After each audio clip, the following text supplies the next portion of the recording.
Following the trail of spice shipments, we made our way up to Nunavut Bay, Canada, the secret hub of Jean Bisson's shipping empire. As a young man, he trekked across Canada to strike it rich during the gold rush of 1852. An avid prospector, he took some chances and ended up buried alive in an avalanche.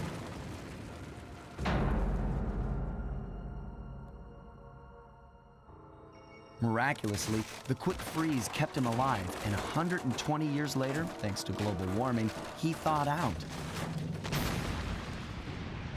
A product of his time, he dreams of taming the wild north, damming every river and chopping down all the trees, with progress delivered at the sharp end of an axe.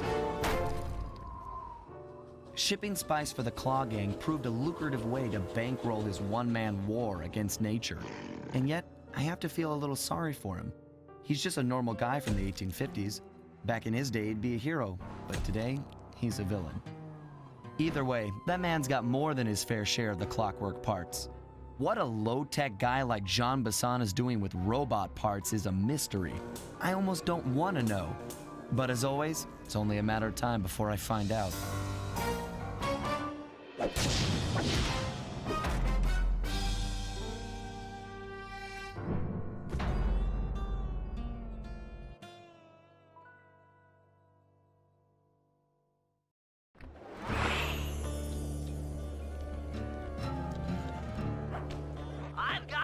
The clockwork parts. Head through town and out into the wilderness.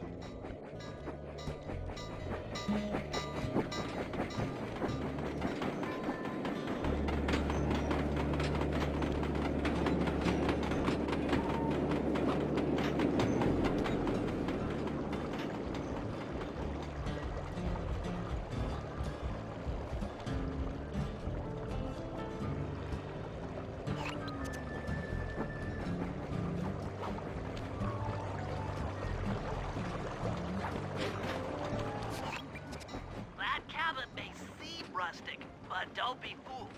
It's the control center for Jean Bisson's trade empire. Sneak inside and raid his files. You're sure to find out where he keeps his clockwork parts. Ransacking his files doesn't sound hard. Now, climbing up a sheer rock wall, that'll be a challenge. You're in luck. Before Jean Bisson took over, this used to be a popular destination for rock climbers. Some of their old wall hooks are still around. I'm guessing I just jump and hit the circle button to latch on. That's right. And remember to lean back before you spring off the hook. You'll get more altitude. Thanks for the tip. I'll give it a try.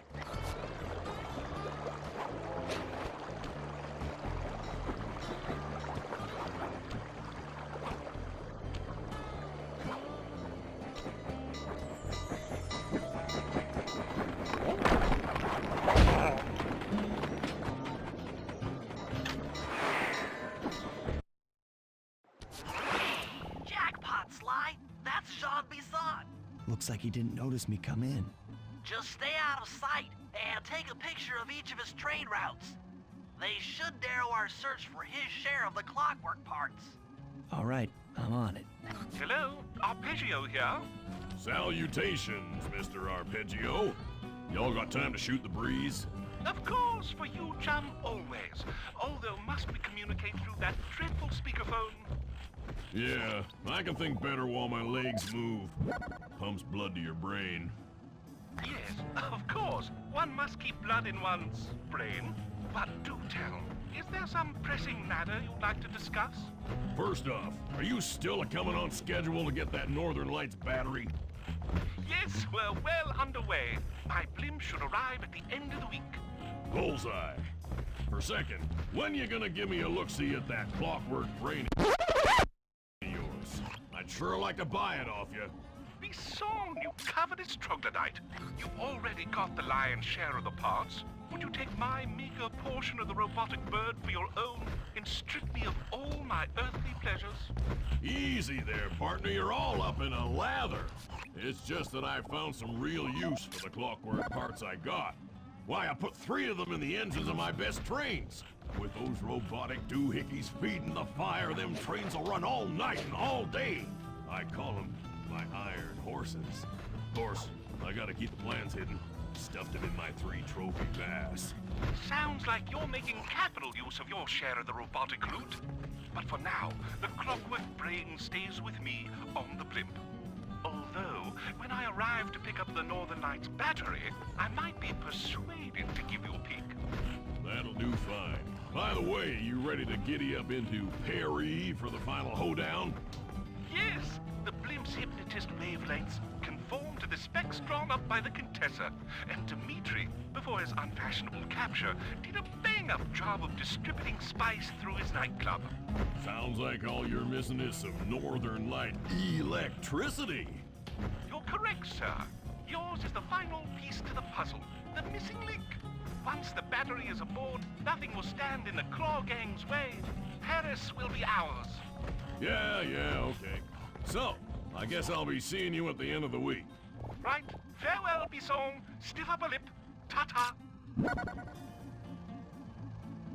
Sly, did you hear that? Bison's hidden the Iron Horse blueprints in his trophy vats. Head for the fish on top of the fireplace and steal those plans.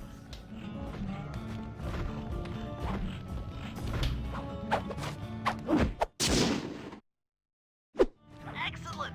Now get out of that cabin before you're spotted.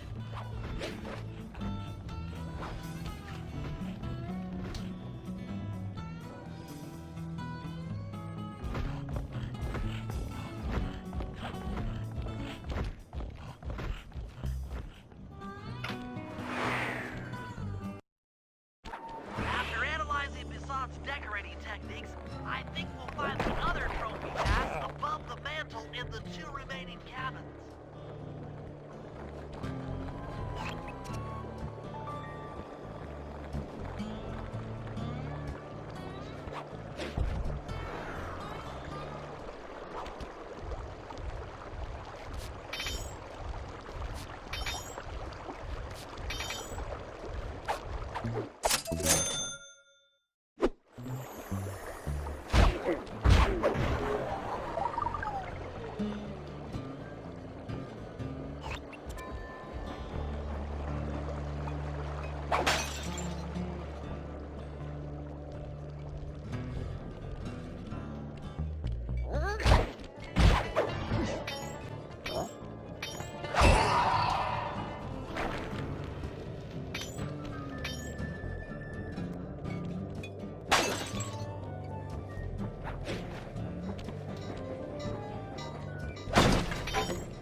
To the fish above the mantle and steal those blueprints.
The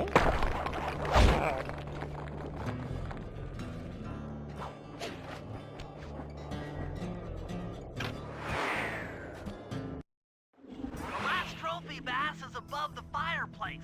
Be careful. Attention all cabin guards. I've heard tell from the boys at Ponderosa Cabin there's someone been in my hidden blueprints. Everyone stay sharp. This ain't no summer camp. I don't pay you boys to lollygag while there's a thief in these parts.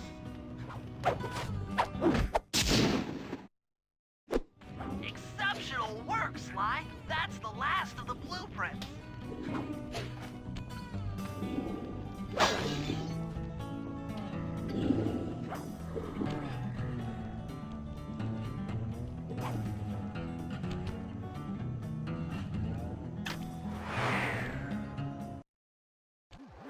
Armed with all three blueprints, we should be able to isolate and track the Iron Horse trains through that satellite dish.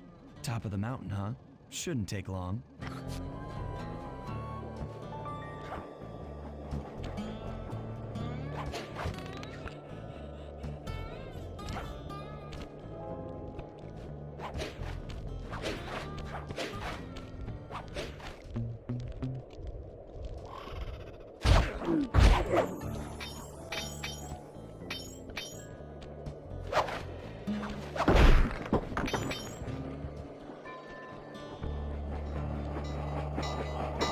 This appears to be the only way up. Keep an eye out for those rock climber wall hooks. They might be useful.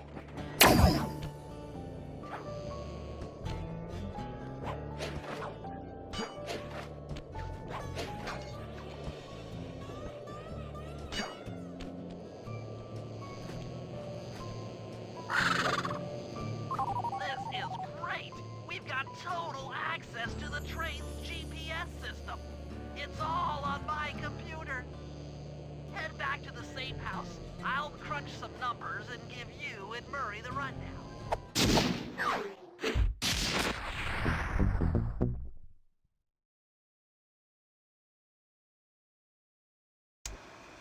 Thanks to Sly's efforts, we now know the location of all three of the local clockwork parts. 2 lugs and a stomach. Jean Bisson has grafted each piece to the engine in one of his Iron Horse trains. This improvement allows the trains to run all night and all day. We won't have the luxury of sneaking in while they're stopped. While they're in motion, the only way aboard is through a hatch on the caboose roof, which unfortunately has been locked down. These need to go. First, collect the spice gas from the balloons above town, and then land on the back of the caboose to blow off the locks. Once the way is cleared, I'll suit up and jump into Iron Horse number 1 while it passes near town. With some luck, we'll have the first clockwork lug in a few hours.